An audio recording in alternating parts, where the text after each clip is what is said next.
ஒரு நிஜமான ஆண்மகன் யாரு? பண்படுத்துகிறவன். முதலாவது எதை பண்படுத்தணும்? தன்னுடைய வேலையில தன்னுடைய திறமைகளையும் தாளந்துகளையும். ரெண்டாவதா தன்னுடைய மனைவிய, அவங்களுக்குள்ள ஒரு ஆற்றல் இருக்குது, அவங்களுக்குள்ள ஒரு சக்தி இருக்குது, அவங்கள பியூட்டிஃபுல்லா ட்ரீட் பண்ணுங்க, அவங்கள பிரின்சஸ் போல ட்ரீட் பண்ணுங்க. உன் மனைவியும் வீட்டோரங்களில் கனிதரும் திராட்சை செடியை போல இருப்பார். அப்படி பாருங்க, அப்படி பாருங்க. இப்போதைக்கு அவங்க நிறைய கனி தராத மாதிரி இருக்கலாம், இப்போதைக்கு இன்னும் ஒரு சில விஷயங்கள் அவங்க இன்னும் ஃபைன் டியூன் ஆகுறதா இருக்கலாம், ரொம்ப கோச்சுக்கிட்டு 3-4 நாள் பேச மாட்டேங்கிறாங்க, இந்த மாதிரியெல்லாம் இருக்கலாம். நான் சொல்றேனே, but treat her like a princess, treat her like she is a fruitful vine.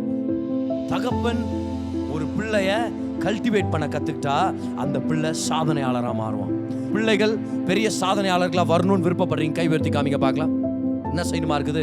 நம்ம பிள்ளைகளை கங்க்ராச்சுலேட் பண்ணோம், மோட்டிவேட் பண்ணோம், என்கரேஜ் பண்ணோம், அவங்களுக்குள்ள இருக்கிற தாழ்ந்துகளை ரெக்கக்னைஸ் பண்ணி அவங்கள நம்ம கல்டிவேட் பண்ண கற்றுக்கணும்.